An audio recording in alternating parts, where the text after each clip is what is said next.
안녕하세요. 사랑하는 성도님, 영혼의 샘물 은혜의 자리에 오심을 축복합니다.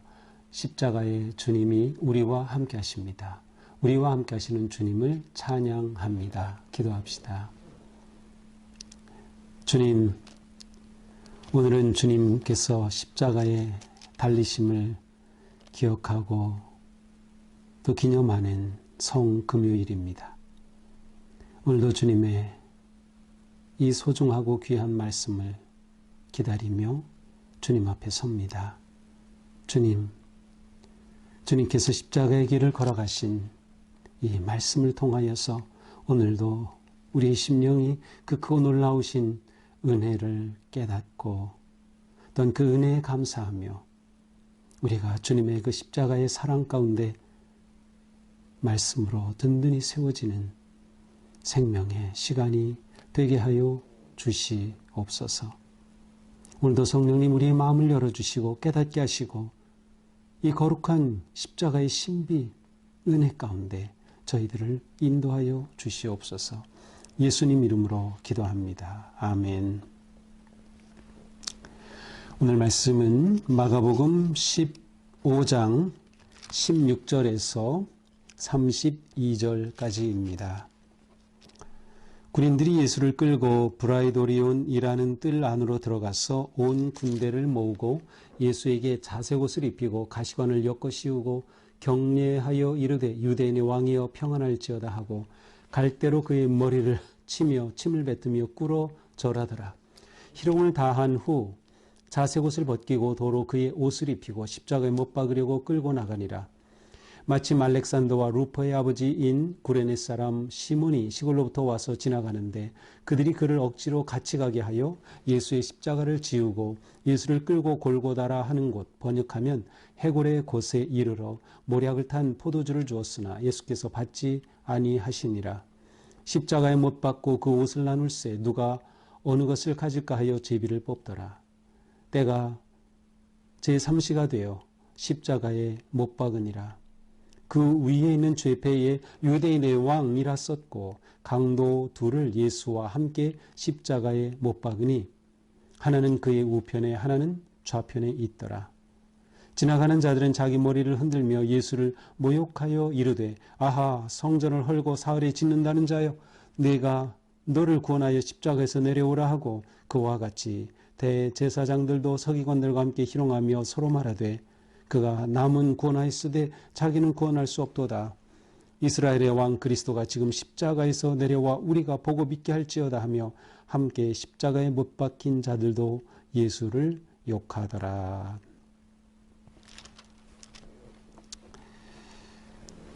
예수님은 불법적인 그러한 재판 과정을 거쳐서 이제 빌라도가 예수님을 십자가에 못 박도록 내어줌으로 드디어 십자가의 자리로 이끌려 가십니다. 이제 예수님에게 십자가 사형 언도가 내려진 곳, 그것은 바로 이 빌라도의 법정이었지요. 오늘 말씀은 군인들이 예수를 끌고 브라이도리온이라는 뜰 안으로 들어가서 온 군대를 모았다라고 되어 있습니다. 이 브라이도리온은 군대의 사령부라고 할 수 있겠습니다. 바로 총독의 관저가 있던 것이죠. 이 원래 총독은 가이사랴 빌립보 지역에 총독의 거처가 있었어요. 공식적인 집무실이죠. 그런데 이제 유월절과 같은 또 이 무교절과 같은 절기가 되면 유대인들이 많이 모이기 때문에 어떤 그 정치적인 또 밀란이 일어나는 이런 것들을 방지하고 또 통지하기 위해서 예루살렘에 내려와 있었습니다. 바로 이 브라이도리온이라는 군대 사령부에서 이 총독 관저가 있었던 곳이죠. 바로 이제 이곳에서 이제 온 군대를 모으게 됩니다. 물론 군대가 그렇게 많은 것은 아니겠죠. 여기는 이 군대들은 총독의 친위대라고 볼 수 있겠습니다. 이제 어떤 자료에 보면 로마 군인이라기보다는 총독의 친위대이지만 로마인이라기보다는 이스라엘 그리고 주변에 있었던 아마도 이스라엘보다는 주변에 있었던 그러한 사람들을 뽑아 세운 그러한 군대가 아닌가 이렇게 보기도 합니다. 자, 이렇게 군대를 모으고 이제 그들이 예수님을 조롱하는 모습이 17절에 이어집니다. 그들은 예수님에게 자색 옷을 입히죠. 이 당시 자색 옷은 아주 특별한 옷이었어요. 왜냐하면 그 색깔을 내는 것이 굉장히 어려웠기 때문에 특권층이 입었던 그러한 옷이 자색 옷이죠. 그래서 자색 옷을 입었다면 뭐 왕을 나타내기도 하고 어떤 특권층을 나타내기도 하죠. 그렇게 그런 옷을 입히고 가시관을 엮어 씌우고 가시관을 엮어 씌우는 목적은 고통보다는 조롱하는 목적이었습니다. 그러니까 왕의 흉내를 내는 거죠. 자색 옷을 입히고 가시관을 씌우고 하지만 그 가시관은 또 예수님에게는 극심한 육체적 고통이 되었겠죠. 그러면서 예수를 조롱합니다. 유대인의 왕이여 평안을지어다. 그러면서 갈대로 예수님의 머리를 치고 침 뱉고 꿇어 절하면서 예수님을 조롱합니다. 이 갈대는 아마도 왕이 들고 있던 그 왕의 권위를 상징하는 호를 또한 의미하겠죠. 그렇게 하면서 예수님을 조롱합니다. 이렇게 다 조롱한 후에 자색 옷을 벗기고 그다음에 도로 예수님의 옷을 입히고 이제 못 박으려고 끌고 나갑니다. 바로 이렇게 끌고 나가는 곳, 여기서 이제 예수님은 십자가를 지신 거죠. 그래서 바로 이제 이 자리는 이제 예루살렘에 가면 예수님의 골고다로 가는 길에 14처가 있는데 그 중에 2처가 바로 이 20절 여기 십자가를 이제 지우는 그 자리가 될 것 같고요. 1처는 바로 이 빌라도의 법정이 있는 그 뜰이 1처입니다. 그곳에서부터 이제 출발해서 예수님이 골고다에 가신 그 길을 따라가게 되죠. 이렇게 조롱당하신 예수님의 모습은 이사야에 예언된 그 모습 다 그대로입니다. 자, 예수님께서 이제 십자가를 지고 가시죠.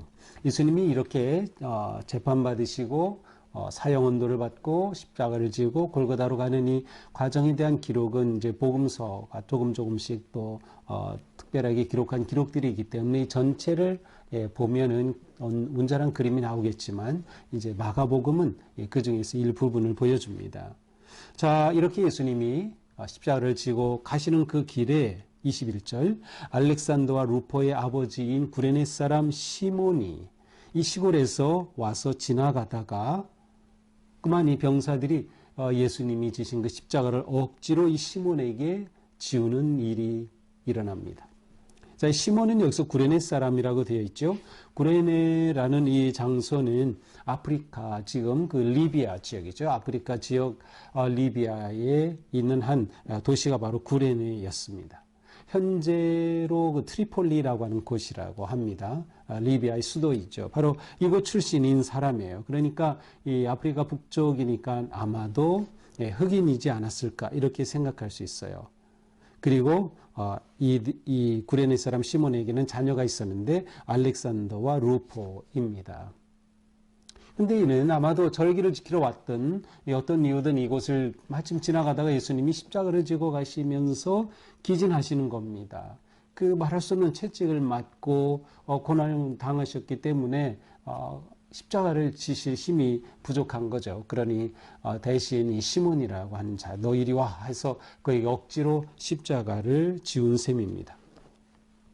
이렇게 해서 시몬이 대신 예수님이 십자가를 지고 이제 어디로 갑니까? 골고다로 가게 되죠. 골고다라고 하는 뜻은 해골의 곳이라고 하는 그런 뜻인데 왜 골고다로 했을까? 어떤 사람은 이 지역이 이제 해골 모양으로 된 그러한 곳이다라고 해서 그렇게 골고다라 했다. 또 어떤 사람은 여기에서 이제 사형장이었기 때문에 해골이 뒹굴었을 거다. 그래서 골고다라고 불렀을 것이다. 뭐 이러한 추측이 있습니다. 이 골고다라고 하는 것은 이제 라틴어로 말하면 갈보리가 됩니다. 그래서 우리 찬양할 때 또 이렇게 말할 때 갈보리 할 때 그 갈보리는 바로 이 골고다 같은 의미이기도 하죠.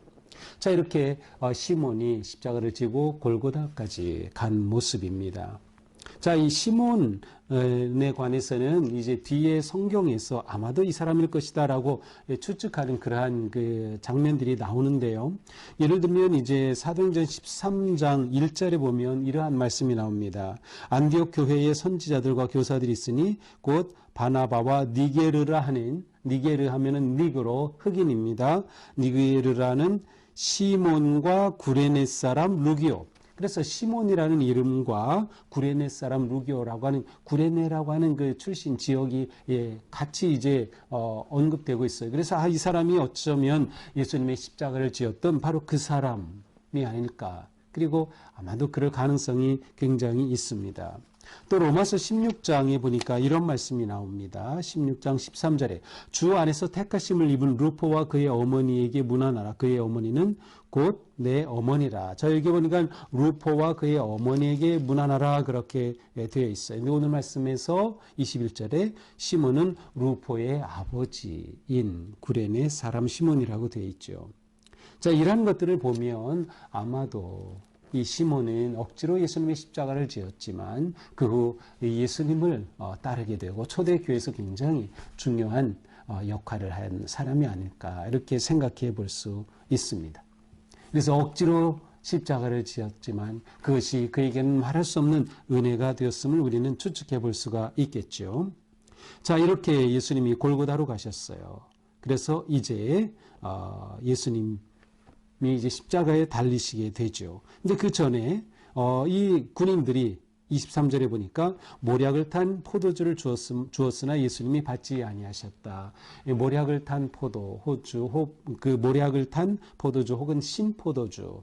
아마도 이것은 그 진통제 역할을 좀 하는 것이 아닐까. 그래서 이렇게 십자가에 달리는 사람의 고통을 감해주기 위해 주는 그러한 것이었을 거다 이렇게 추측을 합니다. 하지만 예수님은 이것을 받지 않으십니다. 이제 24절 예수님이 십자가에 못 박고 못에 박히죠. 그 옷을 나눌세 누가 그 어느 것을 가질까요? 제비를 뽑더라. 자, 보통 이제 십자가에 지기 전에 옷을 다 벗기고 십자가에 달죠. 그래서 입고 있던 그 옷, 겉옷은 십자가형에 처하는 이 간수들 아니면 이 병사들이 나누어 갖는 것이 그 당시에 일반적인 그러한 일이었던 것으로 보입니다. 여기서 이제 시몬이 예수님의 십자가를 진 것은 14처 가운데 5처에 해당이 됩니다. 예수님의 십자가를 진 그곳. 자, 그리고 이제 예수님의 십자가에 못 박고 옷을 나누었다. 바로 이것은 이제 10처가 됩니다. 그러니까 14번의 그러한 과정 가운데 10처로 나오죠. 자, 25절 때가 제 3시가 되어 십자가에 못 박으니라. 자, 그래서 예수님은 3시가 몇 시일까요? 오전 9시입니다. 금요일 오전 9시에 십자가에 못 박히시게 된 거죠. 이때 예수님의 그 십자가 위에는 유대인의 왕이라는 죄패가 붙어 있었습니다. 연복음을 보면 세 개의 언어로 되어 있었죠. 이것이 이스라엘 사람들이 쓰는 히브리어로, 그 다음에 그 당시 로마 제국의 언어였던 라틴어로, 그리고 그 당시 문화 언어였던 헬라어로 기록이 되어 있었습니다. 이렇게 예수님이 십자가에 못 박혔을 때 강도 둘이 있었습니다. 그래서 27절에 보니까 강도 하나는 우편에 하나는 좌편에 있었습니다. 물론 이 강도에 관한 이야기는 이제 마가복음은 더 이상 다루지 않고 있죠. 자, 이렇게 십자가에 못 박히신 예수님을 보면서 지나가는 자들이 예수님을 모욕합니다. 성전을 헐고 사흘에 짓겠다는 자라. 그러나 예수님이 성전을 헐고 사흘에 짓겠다 하신 것은 자신의 몸을 가리켜 하신 말씀입니다. 너희가 성전을 헐라 내가 짓겠다 그런 말씀을 하셨죠. 예수님이 하셨던 이 말씀 정확히는 알지만 이들은 어렴풋이 기억하고 있으면서 오히려 예수님을 모욕합니다. 너가 한번 너 스스로 구원해봐라. 네가 메시아라고 너부터 먼저 구원해라 하면서 예수님을 모욕합니다. 십자가에서 내려와라. 거기에 있는 사람들, 거기에 있는 대제사장들, 31절 서기관들, 이 모든 음모를 주도했던 이 종교 지도자들까지 그곳에서 그렇게 합세하면서 예수님을 희롱합니다. 그러면서 그가 남은 구원하였을 때 자기는 구원할 수 없도다라며 예수님의 무기력함, 어떻게 보면 예수님의 무력함을 조롱하고 있죠. 이스라엘의 왕 그리스도가 지금 십자가에서 내려와 우리가 보고 믿게 할지어다 내가 한번 내려와 봐라 라면서 끝까지 예수님을 모욕하며 예수님께 욕을 하였다. 이것이 오늘의 말씀이에요. 자, 오늘은 말씀은 예수님이 십자가에 달리시는 그 순간에 관한 말씀이에요. 바로 오늘은 성금요일이죠. 성금요일은 예수님이 십자가에 달리신 그날을 기억하고 기념하며 예배합니다. 그래서 오늘 우리 교회에서도 이제 8시에 성금요일 예배를 드리죠. 아주 특별한 예배입니다. 시간이 되시면 오셔서 함께 은혜의 자리를 나누시면 좋을 것 같아요. 자, 이것이 오늘의 우리가 보는 귀한 말씀입니다. 자, 오늘 말씀을 보면서 우리는 십자가를 지신 그 예수님의 모습을 선명하게 보게 됩니다. 그런데 이 예수님은 우리에게 너무도 평소와는 다른 모습으로 나타나십니다. 무엇보다 예수님은 철저히 무력하십니다. 모든 것을 그대로 다 받으시고 당하시는 거죠. 무력하신 예수님. 유대인들은 메시아가 무력하다는 것은 이해할 수가 없었죠. 생각도 할 수 없었어요. 그러나 예수님은 이 땅에 오셔서 무력하게 십자가를 지시는 겁니다. 모욕을 당하시고 조롱을 당하시죠. 왜 그렇습니까? 바로 우리를 구원하시기 위해 대속의 제물로 십자가에 달리시는 겁니다. 이것이 아버지의 뜻이었기에 예수님은 이것이 지나가기를 원하였지만 그는 아버지의 뜻대로 하옵소서라며 이 십자가의 길을 걸어가셨고 그것을 스스로 다 몸으로 받아내신 겁니다. 예수님은 또한 이 모든 과정 가운데서 오늘 본문에 침묵하고 계십니다. 그렇게 조롱하고 예수님을 모욕하고 그래도 예수님은 침묵하고 계셔요. 말씀 한마디면 그들을 다 쓰러뜨릴 수 있고 기적을 행하실 수 있고 십자가에서 내려올 수도 있는 그러한 예수님이시지만 침묵하고 계시는 거죠. 왜냐하면 예수님은 바로 십자가의 대속의 제물로 오셨기 때문에 예수님이 말씀하시는 것은 말이 아니라 십자가로 말씀하시는 겁니다. 지금도 우리에게 마찬가지죠. 예수님은 우리에게 십자가로 말씀하셔요. 우리는 그러므로 그 십자가 앞에서 눈물을 흘리며 나의 부끄러움을 깨달으며 또한 그 크고 놀라운 은혜를 감사하게 되는 거죠. 예수님은 아무 말씀도 안 하신다. 그러나 어떠한 소리보다도 크게 보여주시는 말씀 바로 십자가의 복음입니다. 이렇게 예수님은 우리에게 큰 소리로 복음을 온 몸으로 외치고 계신 것을 우리는 깨닫게 됩니다. 또한 예수님은 이 모든 시간 철저하게 순종하십니다. 예수님은 아버지의 뜻에 온전히 순종하시는 거죠. 진정한 그리스도의 모습입니다.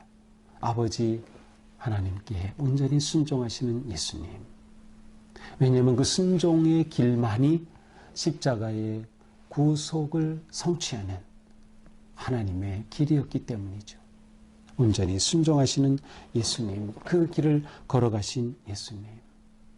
자, 이런 예수님을 보면서 우리는 정말 내가 지어야 할 그 십자가를 지는가 묻게 됩니다. 아무든지 나를 따라오려거든 자기를 부인하고 자기 십자가를 질지니라 말씀하신 그 예수님. 우리는 예수님의 십자가의 구속의 은혜가 감사하고 감격할수록 우리 또한 십자가를 기꺼이 지는 삶을 살아야 할 것입니다. 십자가를 진다는 것은 오늘 말씀이 보여주신 것처럼 무기력해지는 겁니다. 나약해지는 겁니다. 내 주장을 내려놓는 거죠. 내 모든 것들을 내려놓는 것이에요. 그죠. 나약하게. 왜? 그것이 순종이기 때문이죠. 그것이 아버지의 뜻이기 때문이죠. 내 목소리를 낮추고 침묵하는 겁니다. 아버지의 음성만이 나타나도록. 오늘 성금요일 온전히 우리 마음에 예수 그리스도의 그 십자가가 깊이 새겨지고 예수님의 그 말할 수 없는 고통과 당하신 그 순환이 바로 나를 위한 것임을 생각하며 십자가를 깊이 묵상하는, 그리고 우리도 기꺼이 그 길을 걷는 진정한 예수님의 제자, 진정한 성도, 진정한 하나님의 자녀로 승리하는 오늘이 될 수 있기를 주님의 이름으로 축복합니다. 기도합시다. 주님께서 십자가를 지신 그 결정적이고 너무도 중요한 인류의 역사가 바뀌고 방향이 바뀌는 이 귀한 순간에 예수님의 모습을 보았습니다. 우리를 이렇게 사랑하신 주님, 우리를 사랑하셔서 철저히 무력하시고 철저히 침묵하시고 철저히 순종하신 주님, 그 은혜에 감사합니다. 주님의 놀라운 구속의 은혜 앞에 우리도 내 주장 내리고 내 뜻 내리고 내 모든 것 내려놓고 오직 주님 앞에 순종하며 겸손히 우리도 십자가를 지는 믿음의 길 걷게 하여 주시옵소서. 예수님 이름으로 기도합니다. 아멘. 네, 오늘도 주님의 은혜 안에서 십자가의 그 구속의 은총 가득하기를 축복합니다. 사랑합니다.